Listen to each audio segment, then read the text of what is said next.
Olá pessoal, sejam bem-vindos a mais um episódio do podcast Energize, uma iniciativa do Fórum Capixaba de Energias Limpas, patrocinada pelo Centro Capixaba de Desenvolvimento Metal Mecânico e pela Mútua, a Caixa de Assistência dos Funcionários do CREA.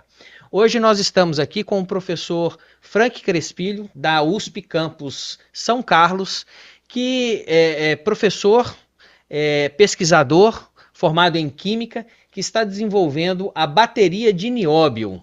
Vamos ter uma conversa bastante interessante aqui, não é mesmo, Carlos? Caramba, realmente eu estou bem empolgado aqui com essa conversa, viu? Na verdade, o senhor começou na USP, mas foi dos dois polos lá nos Estados Unidos, né? Estudou também, faz doutorado na Califórnia, depois foi para o outro lado lá em Harvard. O senhor tem um currículo aí impressionante, né, professor? Conta um pouquinho para a gente aí como é que começou a sua história.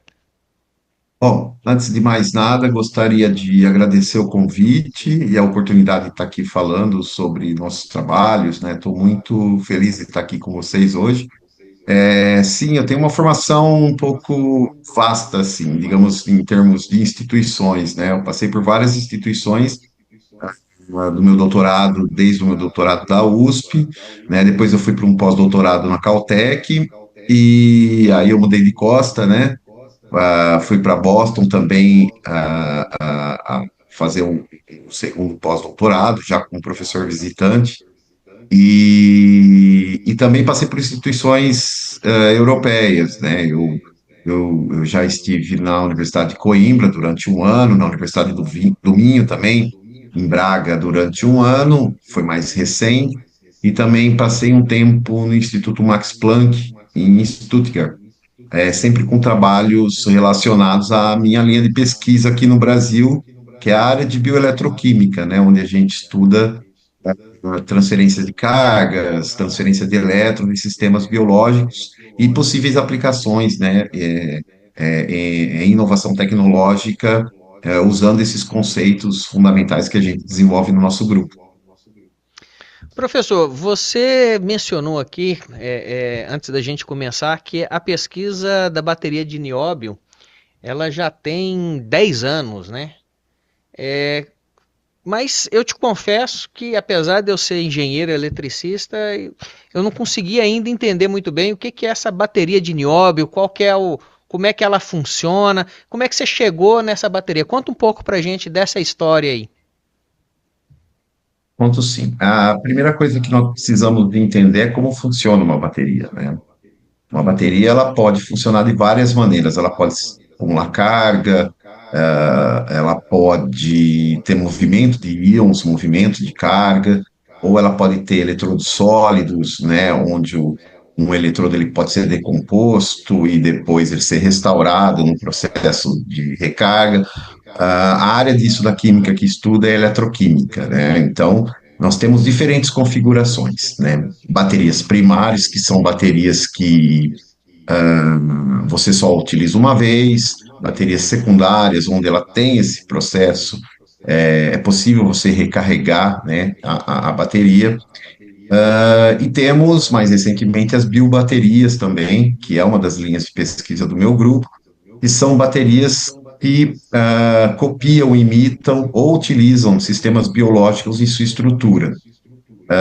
Isso é muito interessante porque ela carrega consigo uma carga de sustentabilidade, compostos menos tóxicos, enfim, eu acredito que a gente aprende muito olhando para a natureza, né, e tentar copiar a natureza, tentar entender os processos fundamentais da natureza nesse sistema de conversão e armazenamento de energia. Bom, o que meu grupo faz, e já há um bom tempo, é tentar compreender como essas moléculas biológicas se comportam, né? E como são os mecanismos de transferência de cargas, transferência de elétrons nessas moléculas biológicas. Quando eu estava na Caltech, uma das coisas que a gente estudava muito eram proteínas que estabilizavam metais como ferro, né?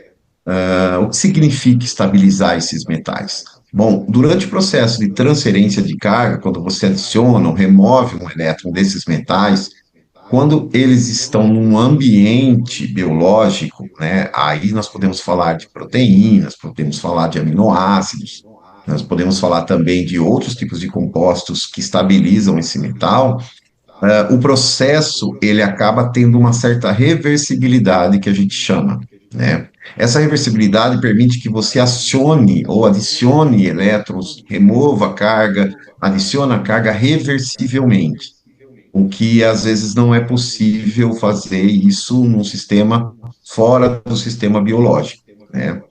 Então, o que nós estudamos, primeiro nós olhamos para a natureza, olhamos para essas proteínas, né, e tentamos entender como que era o ambiente em volta, né, do metal, né, e isso a gente faz até hoje no meu laboratório, com diferentes tipos de proteínas, com diferentes tipos de metais, tá certo? Bom, durante esse intervalo de tempo, nos últimos 10 anos, nós estudamos uma série de metais, entre eles o nióbio, tá certo? Então, o que nós aprendemos com a química do nióbio é que o nióbio é um metal que, a partir do momento em que você utiliza ele nesses processos de armazenamento de carga, durante esse processo de carga e descarga, ou seja, adicionar elétrons e remover elétrons do metal nióbio, ele começa a ficar muito reativo, né? E essa reatividade, se você está num ambiente contendo oxigênio ou umidade, a presença de moléculas de água, faz com que você tenha um processo, que é um processo de recombinação com essas moléculas, que inativa o metal para futuras reações, ou seja, para futuros ciclos de carga e descarga. Então, o que a gente percebeu, a gente se deparou com essa química complexa que o nióbio tinha, e começamos a tentar não a estudar somente o nióbio, mas sim também diferentes tipos de ambientes que rodeiam o nióbio, de tal forma a conseguir estabilizar, assim como as proteínas estabilizam os metais. Testamos vários materiais, desenvolvemos vários compostos, fizemos vários experimentos, né, ao longo dos anos, e a partir disso nós passamos então a compreender melhor como deveria ser a arquitetura de um sistema que utiliza nióbio em sua estrutura. Ao fazer isso, então, nós fizemos uma parte de química fundamental ou eletroquímica fundamental, que envolve princípios bioeletroquímicos, e tentamos trazer esses novos materiais que a gente havia estudado para sistemas de bateria. Então, a primeira bateria que a gente fez, por exemplo, utilizando somente nióbio, né, isso é um ponto importante que a gente precisa ressaltar, porque às vezes nós vemos baterias, né, de tecnologias chinesas, né, por exemplo, bateria de lítio, né, que utiliza, hoje já se faz estudo, já se tem, né, alguns estudos que utilizam nióbio como aditivo, né, uma pequena porcentagem, mas não é a bateria de nióbio, né, em si.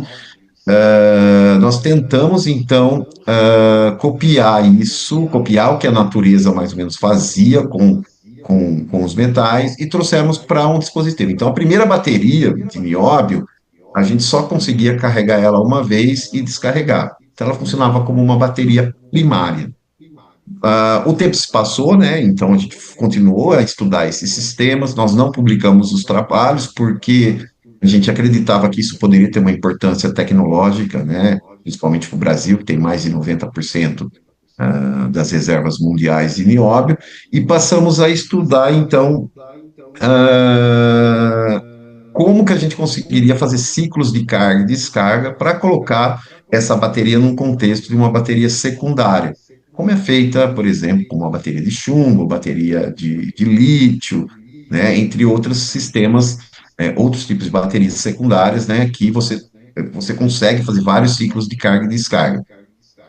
Um resultado importante que a gente obteve foi, o primeiro resultado foi a bateria passou a operar em 3 volts. Isso é muito bom, porque já coloca num range de voltagem das baterias comerciais atuais, né? E o segundo é que a gente conseguiu, né, em protótipos de laboratório, fazer vários ciclos de carga e descarga, né? Então, esse primeiro resultado foi suficiente para que a Universidade de São Paulo, a USP Inovação, olhasse para esse resultado e aprovasse a patente da primeira bateria de nióbio. Então, foi mais ou menos Deixa, dentro desse contexto que a gente iniciou esse trabalho.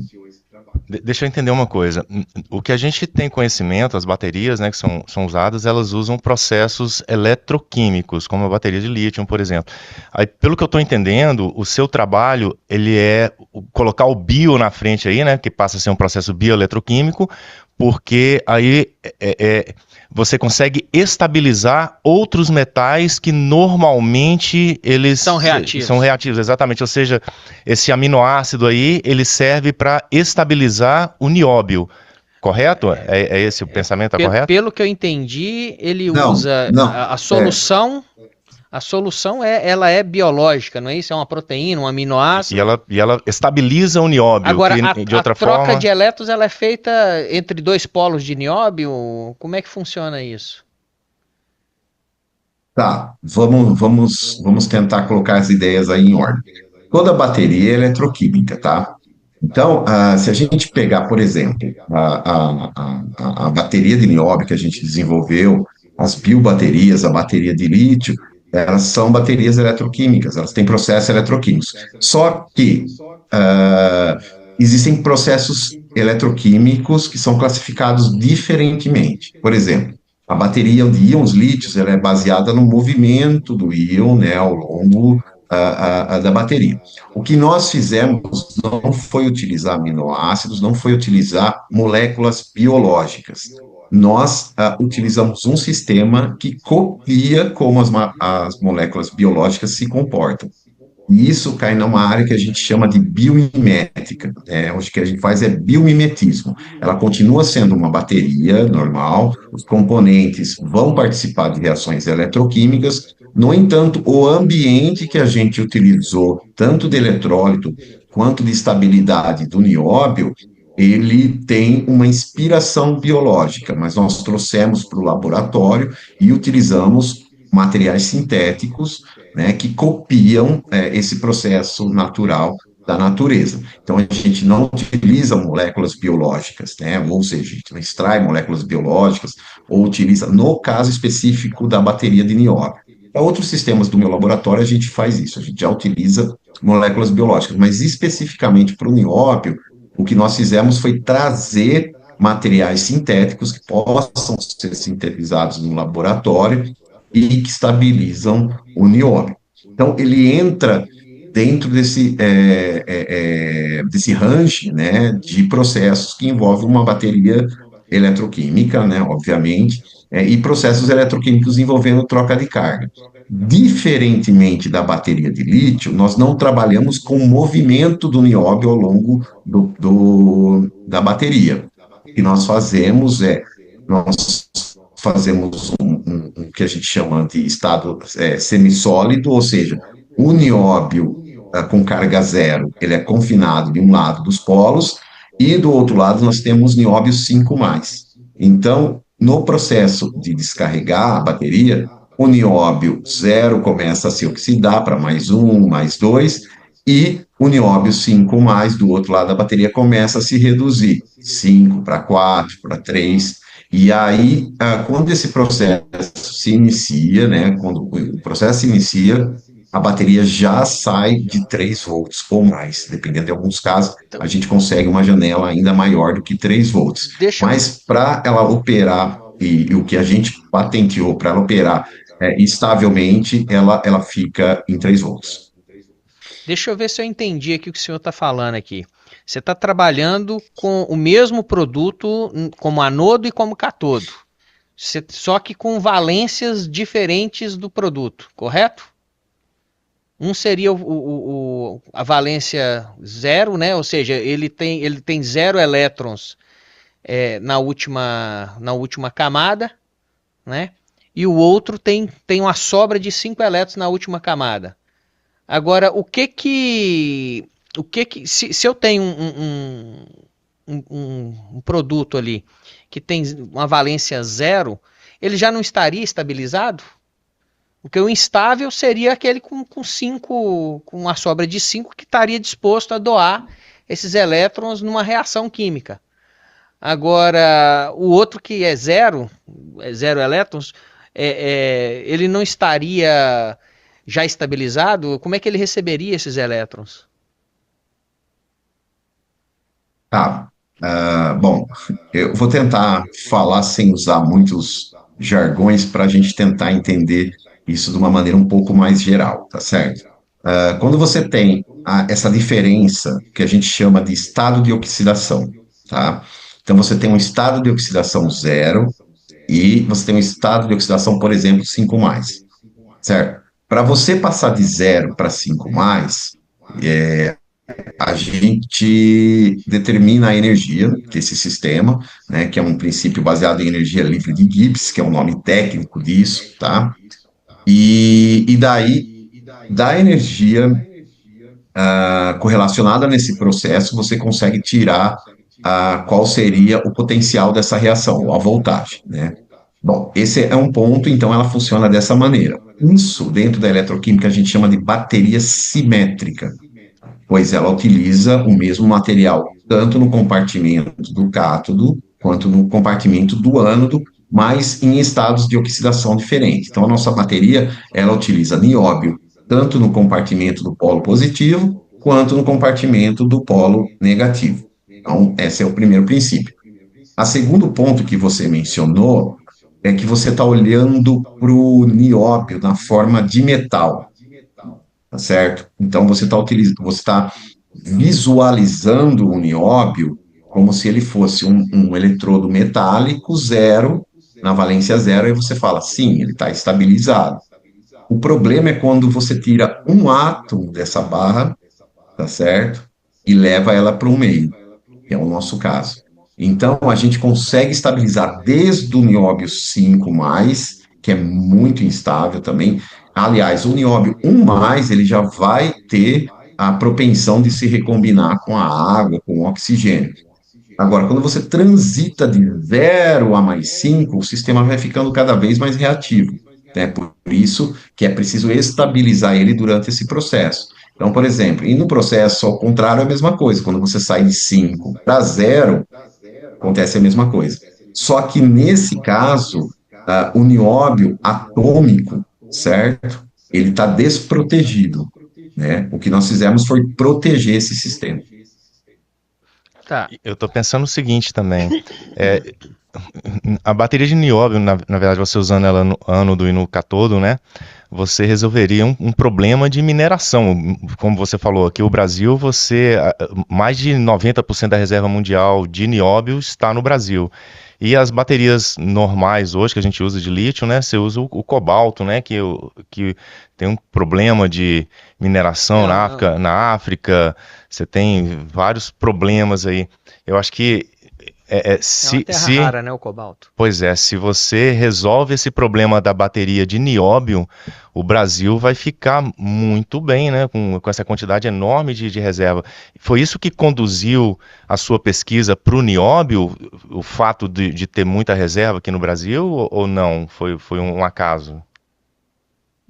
Quando a gente seleciona os metais, por exemplo, a gente estuda uma gama de metais, zinco, ferro, alumínio, uma gama de metais, né? Mas quando a gente selecionou o nióbio, foi porque nós queríamos fazer a lição de casa. Porque o que acontece é o seguinte, a química ela é muito interessante.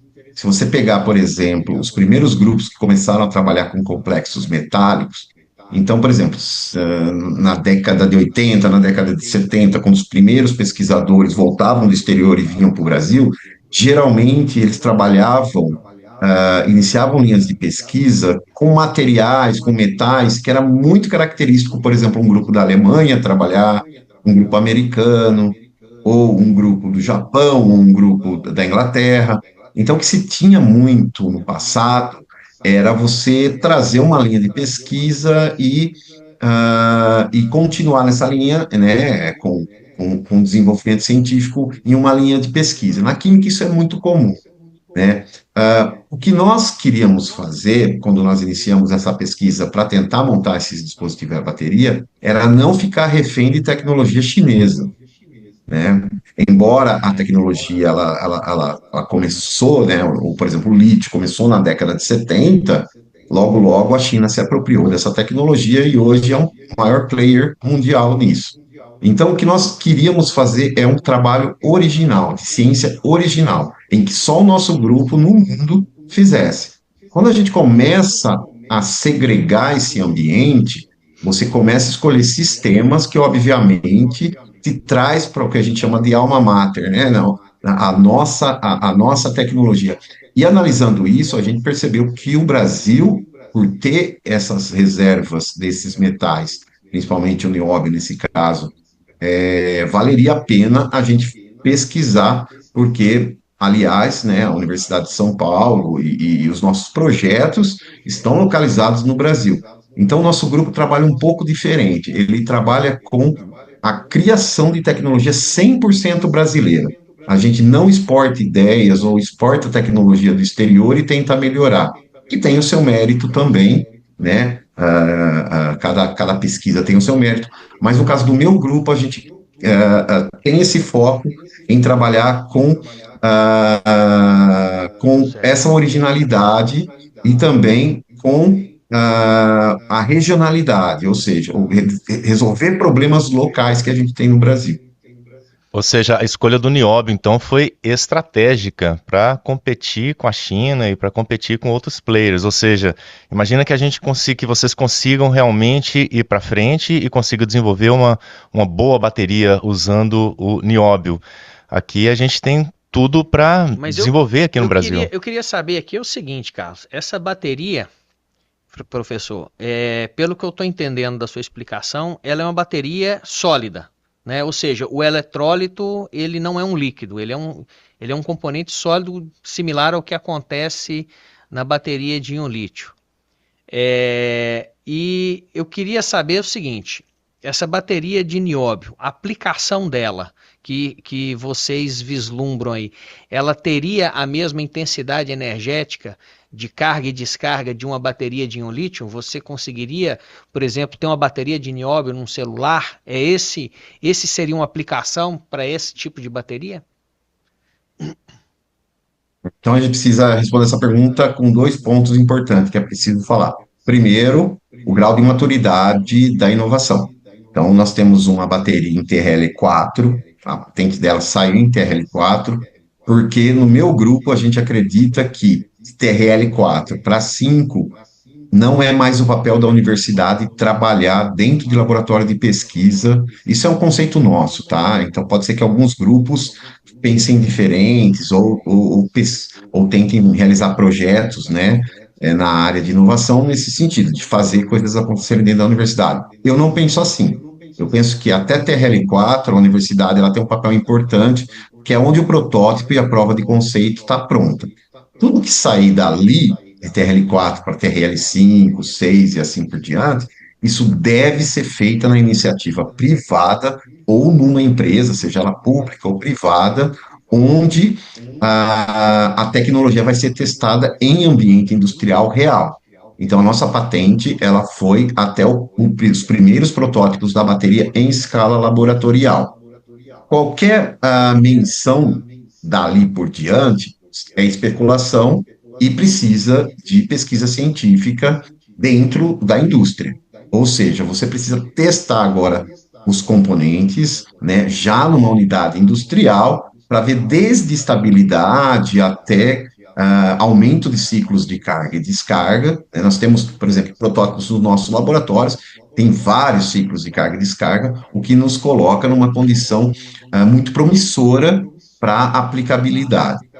A questão de substituição de tecnologia, isso já é uma outra conversa. Isso já não depende só de você desenvolver a tecnologia, e sim de você ver a política estratégica do país e outras configurações que a gente precisa analisar, certo? Se o país realmente quer fazer inovação nesse sentido, né, se há interesse comercial das empresas brasileiras ou não, né, ou se a gente vai transferir a tecnologia, por exemplo, para empresas de outros países, né, que demonstram interesses nesses tipos de tecnologia.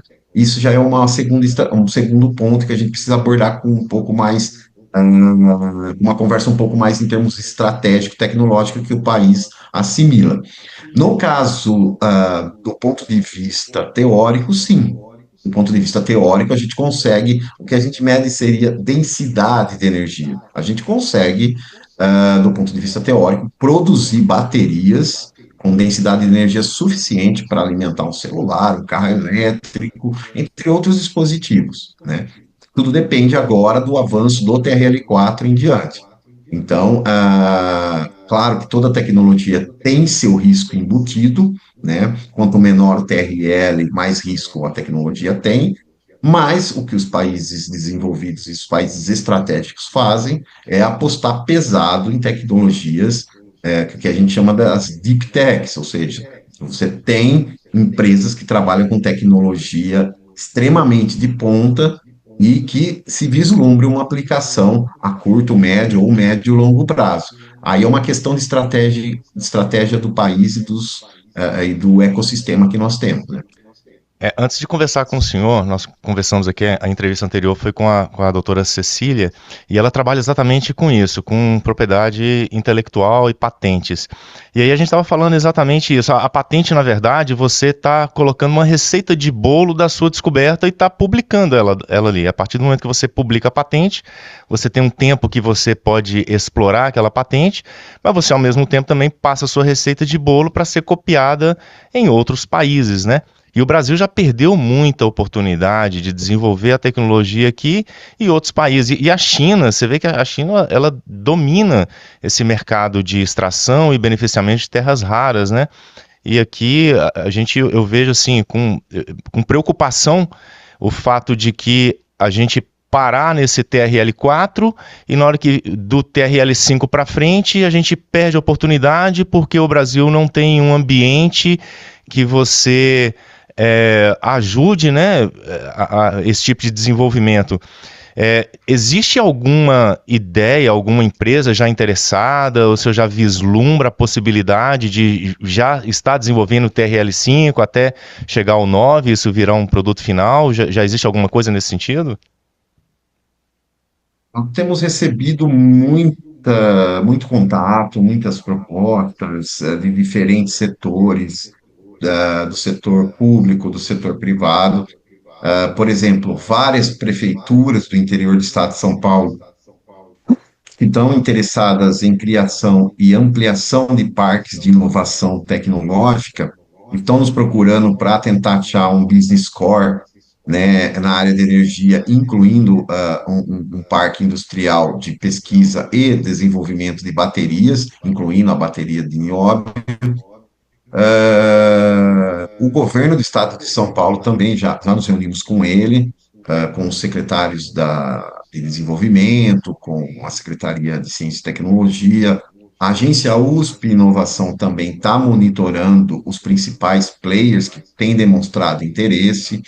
Recebemos contatos, embora não avançamos muito, mas contatos de mineradoras, em ter interesse também em colaborar em um projeto maior aí para a evolução do TRL, e também empresas Mas de fábrica de bateria. bateria nenhuma.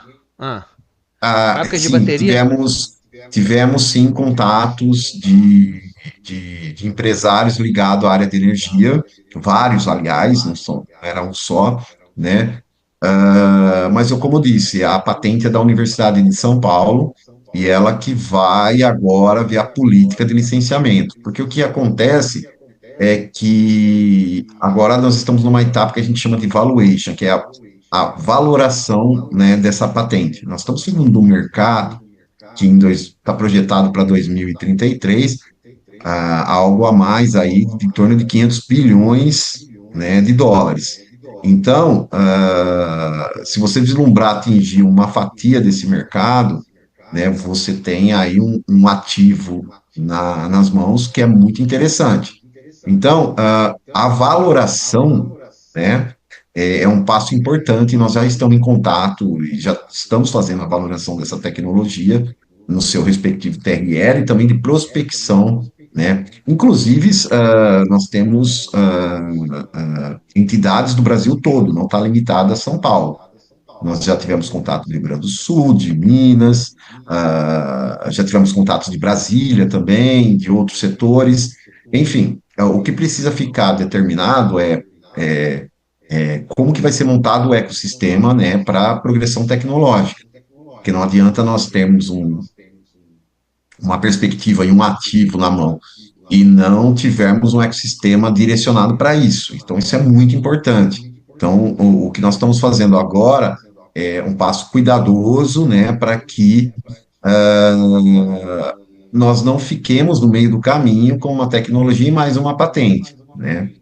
E também estamos conversando muito com a agência USP de Inovação, qual vai ser o modelo, se o modelo vai ser já do licenciamento da patente, da transferência de tecnologia, respeitando os regimentos da universidade e a legislação do Estado de São Paulo também. Então tem todo um processo aí, tem muita gente trabalhando, pensando nesses modelos, né? E agora falta aguardar qual vai ser o desfecho, mas sempre colocando ela como um player nacional. O que eu gosto de deixar muito enfatizado é que nós não estamos trabalhando com tecnologia chinesa, nós não estamos trabalhando com tecnologia de fora, nós estamos desenvolvendo a tecnologia, tá certo? E o que em um país que valorize esse tipo de atitude, né, geralmente nós observamos que tem muito apoio, não só institucional, né, mas também um ecossistema virado para esse tipo de iniciativa, né?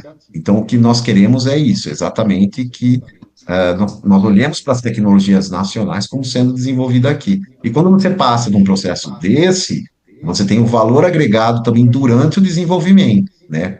Desde captura de profissionais qualificados, recursos humanos qualificados, há também outros negócios, porque a bateria tem componentes.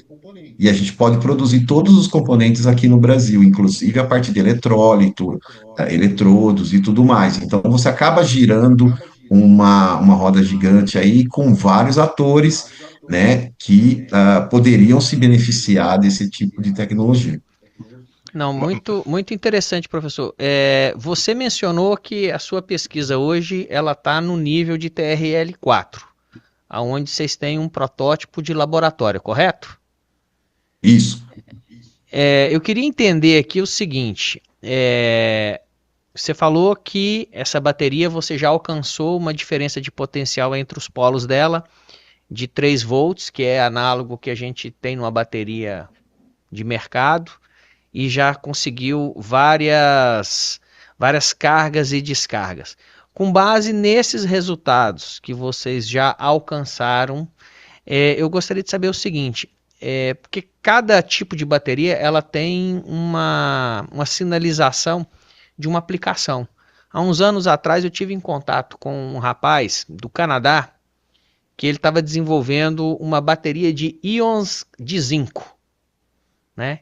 E ele falava o seguinte: a vantagem dessa bateria é que o zinco ele não é tóxico como o lítio, então você fazer como é que fala? O processo reverso ali de descarte, ele não causaria danos ao meio ambiente, porém essa bateria de íon zinco, ela teria uma dimensão maior, um peso maior do que a de íon lítio. E aí, por causa disso, ele fala assim: não, a minha bateria, a tendência é que ela seja para aplicações estacionárias de grande porte. Então, eu consigo entregar a mesma densidade de potência de uma bateria de íon lítio, a mesma velocidade de carga e de descarga de uma bateria de íon lítio, mas o porte da minha bateria, o peso da minha bateria, inviabiliza o uso da tecnologia íon zinco para, por exemplo, baterias de celular, porque você teria um celular mais pesado e Ou de maior. carro. Ou bateria de carro, onde você tem um peso maior para a estrutura. Então, eu queria saber do senhor, dentro desse mesmo raciocínio, qual seria assim, qual o futuro da bateria de nióbio? Qual a aplicação que o senhor vislumbra para a bateria de nióbio? Ela é mais pesada do que a de lítio? Ela é mais leve? Ela tem a mesma densidade de potência? Teoricamente, ela consegue rivalizar com a de íon lítio, porque o uso da íon lítio é exatamente isso, é uma bateria que carrega muito rápido e descarrega muito rápido e consegue armazenar E tem uma alta densidade e ocupa menos espaço. Exatamente. Eu queria que entendesse como se posiciona a bateria de nióbio dentro desse mercado eletroeletrônico ou aplicações industriais, por exemplo. São perguntas muito importantes, tá? Para responder essas perguntas de uma maneira mais completa, a gente precisaria já estar no nível industrial, onde nós estaríamos utilizando, por exemplo, protótipos, ou pelo menos inserir dentro do contexto industrial que as baterias hoje estão. Porque é o seguinte, nós estamos falando de uma tecnologia disruptiva completamente diferente. Pode ser que essa tecnologia, por exemplo, utilize as mesmas configurações de tamanho, de forma, né, que nós já temos no mercado, como as coin cells, como as punch cells, né, entre outros tipos, né, de baterias que existem. Então, para isso precisaria ter um direcionamento nos testes para isso, né, para adaptabilidade dos parques industriais, ou a gente construir um parque industrial completamente diferente do que já tem por aí. Ou a gente vir com a nossa tecnologia realmente com algo diferente, com as características de que nós decidiríamos aqui, né? Óbvio que passa por uma avaliação de mercado, né, e tudo isso. O que acontece é que, do ponto de vista obviamente que o lítio é fabuloso, né? Ninguém aqui está questionando, porque ele é um metal alcalino leve, né? Ele ocupa pouco espaço. Por um outro lado, ele tem muitos inconvenientes, né? Nós estamos falando de uma tecnologia que começou no final da década de 70 e acabou de ser, digamos assim, atingir um grau de maturidade aí de 100, 200 ciclos aí depois dos anos 90, né? Então é muito tempo de pesquisa. Então, quando você perguntasse lá atrás para quem estava desenvolvendo as eletrodos das baterias de lítio, ele não ia saber te responder. Porque, do ponto de vista teórico, todas essas tecnologias elas vão competir com, por exemplo, sódio vai competir com lítio, né? Outras baterias poderiam estar competindo com lítio também, inclusive a de nióbio, em todos os setores. Porque, do ponto de vista, embora o nióbio seja um metal mais pesado do que o lítio, na bateria pesado a mais? Qual o número atômico do nióbio? Acho que é 45, se eu não me engano. Deixa eu ver, eu não estou lembrado de cabeça agora. O lítio é 3, não é? O lítio é 3. Isso. Acho que é 3. O lítio é 3 e o nióbio 45. A diferença é muito pesada. É muito pesado. Agora resta saber se são o mesmo número de átomos, né? Mas a questão toda se eu não me engano, a do nióbio é 41, tá?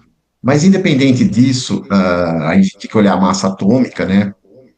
Mas independente, é uma informação importante, mas a gente tem que entender que, por exemplo, a bateria de íon lítio, ela vai muito aditivos, né? Ela não vai somente o lítio, ela vai vários tipos de materiais, né, dentro da sua estrutura. A questão para você fazer uma comparação justa, bem feita, né, e tecnicamente validada, você precisa ter os protótipos no seu tamanho final, já no comportamento máximo da tecnologia e compará-los. E aí a questão é mercado. Por exemplo, se você vai atingir, por exemplo, isso vale para qualquer tecnologia, né, de bateria. Se você vai atingir custos, né, se os custos vão compensar você competir, né, com uma bateria de lítio. Isso nós estamos falando, comparando A com B, tá? Mas a gente se esquece de um ponto muito importante que eu acho que a maioria dos brasileiros não consideram.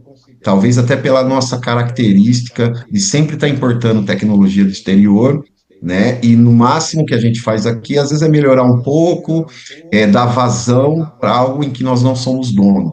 Geralmente a gente trabalha, desenvolve para uma tecnologia de outro país e a gente acaba favorecendo o quê? A implementação da tecnologia do outro país, que também é justificável se a gente fala de mercado. Mas o que eu queria abordar aqui é um pouco diferente, né? O que eu queria falar é o seguinte: da perspectiva tecnológica, né, e da perspectiva de viabilidade, a inovação tecnológica ser 100% nacional é extremamente importante. Então, por exemplo, você fala, tudo bem, vamos supor que a gente saia de TRL5 para 6 com a bateria de nióbio e chega lá na frente e percebe que vai ter outra tecnologia ainda mais barata, que é do lítio, sei lá, uma bateria de sódio que está se desenvolvendo, também está entrando no mercado, ou uma bateria 100% sólida, né, uma bateria sólida, saindo dali do semissólido, você vai ter uma tecnologia mais competitiva que a bateria do nióbio. Tudo bem, a China resolve parar de vender a bateria para o Brasil. Ou dá uma crise mundial, e você não tem. Aconteceu isso com os microchips. Tudo bem, a gente tem montadoras de carro, a gente monta carros aqui no Brasil, só que não entregavam carros porque não tinha microchip e a gente não tem uma indústria, né? Então, por exemplo, dentro da universidade, por exemplo, a USP já está pensando, a USP sempre pensa no sentido da independência, né, como nação, né, do nosso território. Então, se a gente tem uma reserva de nióbio extremamente pujante, se a gente tem capacidade técnica, mesmo que lá na frente ela não atinja um valor de mercado excepcional, ou mais pesquisa ou mais esforços têm que ser colocados para que a gente consiga alcançar esses objetivos, nós estamos falando de uma tecnologia em que nós podemos dominar e nós podemos ter o quê? Nós podemos ter a liderança desse mercado, a liderança dessa tecnologia, e não ficar dependentes de outros países, de outras tecnologias. Então, assim, isso é uma questão de visão. Então, para tentar responder a sua pergunta, primeiro, a gente precisa colocar isso dentro de um parque industrial e fazer as comparações justas, né, do dispositivo finalizado, né, entre as tecnologias. A segunda, como você citou o caso do seu colega do Canadá, né, ele já está falando de uma situação onde ele já está vislumbrando o mercado, né, ele já está vislumbrando ali na frente competição com outros tipos de bateria e está tentando achar um nicho apropriado. Nós estamos falando aqui você fazer uma disruptura, né, de um cenário onde a tecnologia geralmente vem de fora e a gente no máximo melhora aqui e fica dependente. O que eu ponho aqui é que o Brasil tem nióbio, o Brasil tem uma experiência em eletroquímica muito grande, ou seja, tem pesquisadores muito bons na área de eletroquímica que podem estar trabalhando no desenvolvimento de tecnologias de bateria, tem a tecnologia, tem o mineral e tem os recursos humanos, né? A pergunta que a gente faz é a seguinte: até que ponto que a gente quer lidar com essa situação de inovação, né, dentro do nosso ecossistema, né, e a questão da soberania nacional, né, ficar dependentes aí sempre de tecnologias, venda de insumos e recebe a tecnologia, né, sem agregar valor. Eu fiquei com uma dúvida em relação aos componentes dessa bateria de nióbio. Quais seriam os componentes? Ela é só nióbio? O que mais que precisa? Quais outros tipos de material que você precisa? O anodo, por exemplo, e o cátodo, você vai colocar nióbio nos dois polos. Qual outro componente que você precisaria para fazer essa bateria funcionar? A nossa bateria ela é baseada basicamente em dois coletores de corrente que a gente chama, né, que são materiais de carbono, que também tem no Brasil.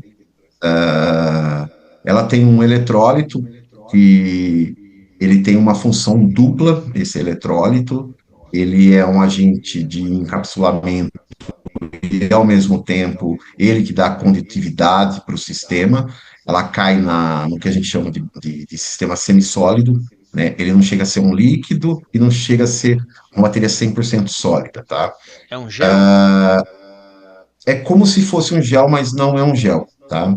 É um material que ele permite tanto você ter a condução, né, circulando dentro da bateria, tanto ele permite que você consiga extrair o elétron do nióbio.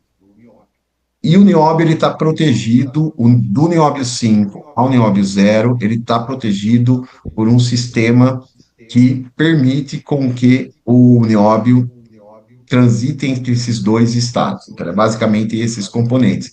E uma membrana, e aí você não precisa de uma membrana sofisticada, porque como a bateria é simétrica, você precisa apenas de um separador.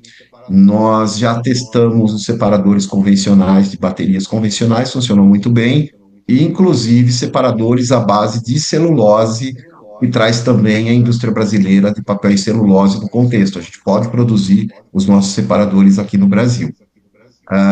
Finalizando, ela tem um invólucro, tá? Como nós estávamos em testes de protótipo, nós fizemos todo o invólucro em impressão 3D, usando uma máquina de impressão 3D montada no Brasil também. Então, nós fizemos questão de comprar uma impressora 3D brasileira, né, feita por uma empresa brasileira, e imprimimos o invólucro da bateria, que a gente chama de casing, né, a partir dessa impressão 3D. E quais são as características desse protótipo que vocês desenvolveram? Dimensional e a tensão, o senhor já falou que é 3 volts. Agora, o dimensional disso, peso... Nós testamos, nós testamos vários tamanhos, nós temos protótipos de vários tamanhos. Nós temos um protótipo, que ele é um protótipo que até saiu bastante na mídia, que ele é uma impressão 3D de uma bateria, ela tem uma geometria, ela é um quadrado, né? Ela tem praticamente as mesmas dimensões de uma coin cell, né? E daí, a partir disso, nós testamos diferentes tamanhos, como a gente não estamos muito preocupados com isso agora, né? Porque o que precisa ter são testes de carga e descarga eficiente e mostrar como ela se comporta, regeneração, né? principalmente regeneração. É que tem umas etapas antes da gente se preocupar com formato, como, por exemplo, se a membrana ela está se comportando, a resistividade do sistema total, você entra com componentes e você precisa ter uma bateria que é a resistência interna, que a gente chama, do termo técnico de impedância, né? Ela não seja muito alta, então a gente precisa modelar, a gente precisa colocar, por exemplo, proporções em materiais. Você imagina, tem uma gama de variações agora que podem ser feitas de melhoramento, que vai desde proporção de carbono, proporção de eletrólito, e isso é uma infinidade de testes que tem que ser feitos, né? Já dentro das indústrias. Então, isso é muito importante. Quando eu primeiro ouvi falar sobre a bateria de nióbio e que ser um processo bioeletroquímico, eu ficava pensando assim, onde que entrava o bio aí, na verdade, né? Mas, na verdade, o bio entrou como uma inspiração do processo, exatamente, do processo de fluxo do elétron dentro da célula, que aí foi copiado para a bateria de nióbio. E aí é que está a patente que você desenvolveu, não é isso? Exato. O público entender isso é importante, a gente tentar trazer essa abordagem para o público entender que às vezes a gente faz no laboratório. Por exemplo, quando a gente vai, por exemplo, levar o carro para algum lugar, a gente coloca, aí vem o frentista, e ele passa aquele produto no vidro, em que o vidro fica, repele água, não sei se vocês veem isso. Isso aí, a natureza já faz isso, né? Então, por exemplo, se a gente pegar, existem flores que têm estruturas de escala nanométricas que repelem água. Então, cientistas olham e falam, deixa eu ver esse processo. Será que eu consigo reproduzir no laboratório? Então, ele não utiliza os mesmos componentes ali daquela flor ou que está na natureza, mas ele traz para o laboratório e sintetiza novos materiais que mimetizam o conceito. O mesmo resultado. Então, o nome técnico disso é biomimética. Em bioeletroquímica, nós estudamos a fundo os processos fundamentais de transferência de carga, transferência de elétrons em sistemas biológicos. Quando a gente traz isso para uma bateria como essa bateria que a gente desenvolveu, a bateria de nióbio, a gente faz o biomimetismo. A gente copia uma propriedade que está na natureza utilizando outros componentes. É isso. Muito, muito bom, professor. Eu queria entender melhor o seguinte também. O senhor trabalha na UFES. A gente tem entrevistado aqui na USP. A gente tem entrevistado aqui muitos professores aqui da UFES. E a gente está vendo aqui que a nossa universidade aqui no Espírito Santo também está pujante, muita pesquisa está sendo desenvolvida, pesquisa de ponta e tal. E a USP já é tradicional, a USP você tem aí já décadas de tradição, de investimento em pesquisa. Eu queria saber do senhor como que está, aqui por exemplo a gente tem a FAPES, né, que tem... Lá tem a FAPESP. Pois é, tem a FAPESP aqui, a gente tem que tem feito um papel fundamental aqui no desenvolvimento de tecnologia. Como que está isso aí na UFES? O senhor tem acesso Desculpa, na USP, o senhor tem acesso fácil à capital? De que forma que o governo investe aí nessas pesquisas na USP? Como é que isso está funcionando? Bom, na Universidade de São Paulo, nós estamos bem amparados, tanto do ponto de vista da agência USP Inovação, que é uma agência que vem tentando fazer um trabalho primoroso nisso, na parte de transferência de tecnologia e inovação, mas nós estamos dentro do Brasil. A questão toda é burocracia, é como a velocidade como as coisas andam, né? E às vezes não depende muito do que a gente gostaria que se encaminhasse, tá? Do ponto de vista, como eu disse para vocês, em termos de pesquisa, a gente tem financiamento, tem a FAPESP que investe em pesquisa, a gente tem a própria FAPESP agora que tem programas de inovação tecnológica, programa PIP, que é muito interessante, mas quando a gente entra para falar da bateria de nióbio em si, que é o tema aqui, nós estamos falando de uma outra dimensão, né? Nós estamos falando de uma outra situação, um patamar diferente das tecnologias que a gente está habituado a trabalhar. Nesse caso, a gente precisa entender que a participação privada ela é necessária, né? Ou a parceria público-privada é necessária. O governo de São Paulo tem amparado, ele tem várias reuniões envolvendo, como eu disse para vocês, municípios daqui do interior de São Paulo, e também com o governo vem sendo realizado, né, várias reuniões, várias tentativas de ações estão sendo planejadas, né, e agora o mais importante é essa etapa do licenciamento da patente da Universidade de São Paulo. Pode ser uma empresa estrangeira que queira desenvolver aqui, possa ser uma empresa daqui que queira desenvolver, ou pode ser um grupo de empresários que tem interesse em deep techs, que queira entrar no sistema de deep tech, dentro de um hub de tecnologia, né? Tudo está levando para esse modelo, né? Agora, como eu disse, nós estamos naquela fase onde a patente foi depositada dia 18 de dezembro, né? E muita coisa aconteceu de lá para cá. Então, nós estamos aí 2, 3 meses do depósito da patente, e o que precisa ser feito agora é como que vai ser esse modelo de gestão, de gerenciamento e também de implementação. E isso não envolve só a Universidade de São Paulo, ela é uma das participantes, envolve vários players, vários setores, né, que precisam estar alinhados. E para isso a gente tem tido muito suporte, sim, da agência USP Inovação, né, que tem tratado com muito carinho dessa nossa tecnologia, né, principalmente porque a gente tem um histórico, né, dentro da Universidade de São Paulo, de várias tecnologias que alcançam o mercado quando bem geridas, né. Mas ficou claro aí a importância da participação do Estado, né, no investimento no desenvolvimento de tecnologia. Eu queria te perguntar também sobre, assim, esse trabalho com a bateria de nióbio, na verdade, ele faz parte de uma sequência, né, de trabalhos que o senhor tem feito aí nessa parte de bioeletroquímica. O que eu queria te perguntar é o seguinte: o que em que mais que o senhor está trabalhando, em que novas tecnologias e o que mais que o senhor está vislumbrando aí, tendo em vista o que você tem aprendido aí de como funciona dentro de uma célula, como é que ela produz energia, como é que é o fluxo de elétron ali dentro, o que mais que está vindo por aí, além da bateria de nióbio? Antes mesmo da bateria de nióbio, nós temos o que acontece? Existem muitas tecnologias surgindo.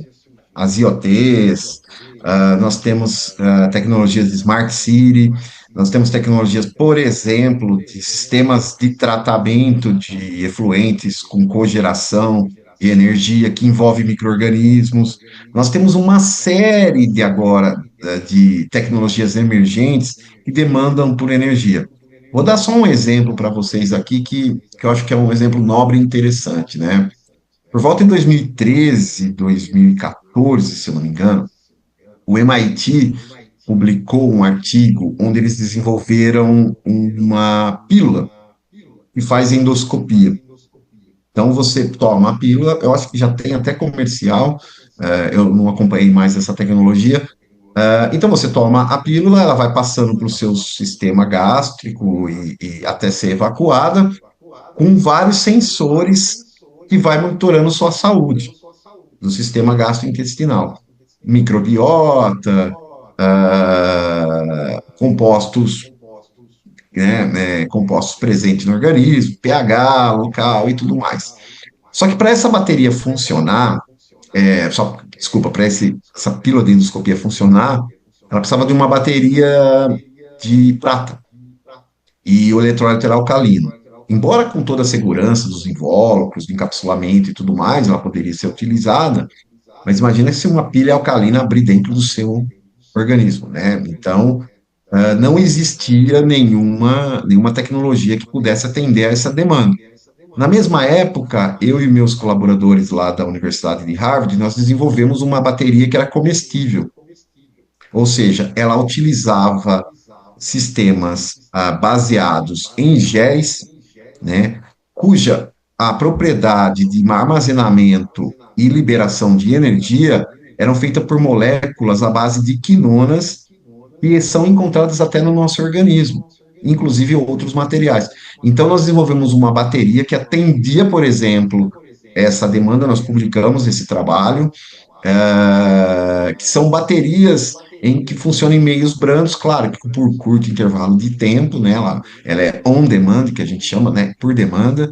Então, nós estudamos sistemas como esse para visualizar futuramente aplicações desse tipo, por exemplo, em dispositivos médicos e tudo mais. E meu grupo tem trabalhado bastante para tentar entender como os sistemas biológicos se comportam para a gente ter essa perspectiva de biomimética e desenvolver sistemas como esse, que a gente sabe também que são importantes em outras aplicações, além dessa parte de eletrificação com os carros elétricos, né, os aparelhos eletrônicos que a gente já conhece. Então, tem um cenário muito grande, nós nem entramos falar em grid aqui, né, de energia solar para grandes grids, por exemplo, que entra aí as baterias de fluxo biomiméticas, que são aquelas que usam eletrólitos orgânicos, né, em água, para substituir, por exemplo, o vanádio, e também as baterias de fluxo redox, que hoje são estacionárias. Então, tem muita tecnologia surgindo, e eu acho que essa próxima década é a década das baterias. Então, nós vamos ouvir muito falar desses sistemas de armazenamento de energia e também essa diversificação,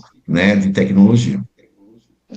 Professor, acho que nós vamos ter que chamar você aqui para mais umas 2 ou 3 entrevistas para a gente explorar todos esses assuntos aí. Mas, infelizmente, nós estamos chegando aqui no final do nosso tempo aqui. Gostaria de agradecer aí a sua disponibilidade de vir bater esse papo aqui conosco. Foi bastante esclarecedor, porque esse assunto do nióbio, de fato, ele pulula aí no imaginário coletivo, né?